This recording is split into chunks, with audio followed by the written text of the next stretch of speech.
Sorotan lain, saudara, 2 oknum polisi dan 1 oknum TNI ditangkap karena diduga terlibat penjualan senjata dan amunisi kepada kelompok kriminal bersenjata Papua. Oknum TNI dan polisi itu terancam dipecat dan hukum penjara seumur hidup atau mati.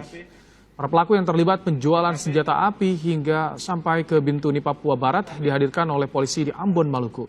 Sementara 1 oknum anggota TNI yang terlibat penjualan ratusan amunisi sudah ditahan dan diperiksa di markas polisi militer Angkatan Darat Kodam 16 Patimura. Tidak hanya oknum TNI dan polisi, warga sipil juga ditangkap karena terlibat penjualan senjata.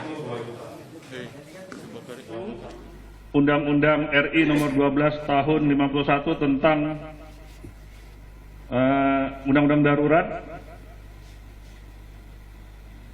kemudian dengan ancaman hukuman yaitu hukuman mati atau hukuman penjara seumur hidup atau hukuman penjara sementara setinggi-tingginya 20 tahun.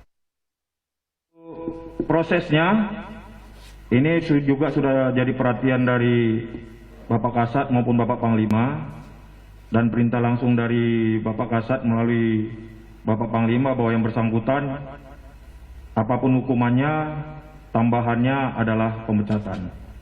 Jadi tidak main-main apabila ada anggota TNI yang menjual munisi ataupun menjual senpi dengan maksud apapun.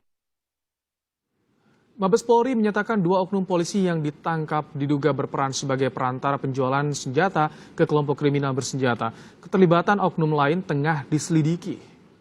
Jadi Polda Papua dan juga Polda Maluku masih mendalami, dan tim Propam Mabes Polri sudah turun ke Maluku untuk mendalami juga. Kita belum dapat kesimpulan sejauh mana dugaan-dugaan ya, penjualan senjata dan amunisi tersebut kepada KKB. Ya. Itu masih dalam pendalaman Polda Papua, Polda Maluku, dan juga Propam Mabes Polri. Pengamat militer menilai polisi yang menjual senjata kepada kelompok kriminal bersenjata patut dijatuhi hukuman berat karena pelanggaran yang dilakukan masuk kategori berat, yakni berkhianat pada pemerintah Indonesia. Selain anggota polisi, sejumlah warga juga ditangkap petugas karena turut terlibat. Pengamat menegaskan tindakan itu adalah pengkhianatan. Dan menyerahkannya sampai ke masuk kategori berkhianat. Karena apa? Karena senjata tersebut digunakan untuk melawan negara.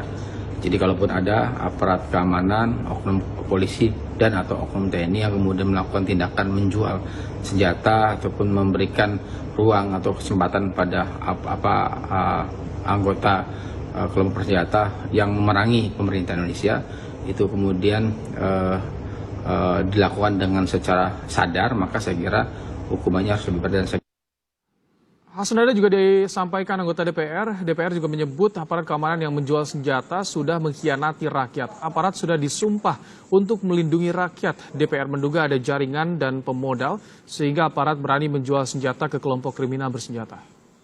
Para individual tersebut harus segera ditahan, diproses, dan dilucuti, akan diberhentikan dari kesatuannya.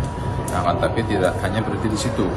Mereka itu mendapatkan senjata dari mana, siapa suplainya, siapa pemodalnya, ini harus dibongkar terus. Kenapa? Karena ini adalah pengkhianatan terhadap bangsa dan negara. Mereka yang telah disumpah untuk melindungi rakyat justru malah mengkhianati sumpah tersebut untuk kepentingan pribadi.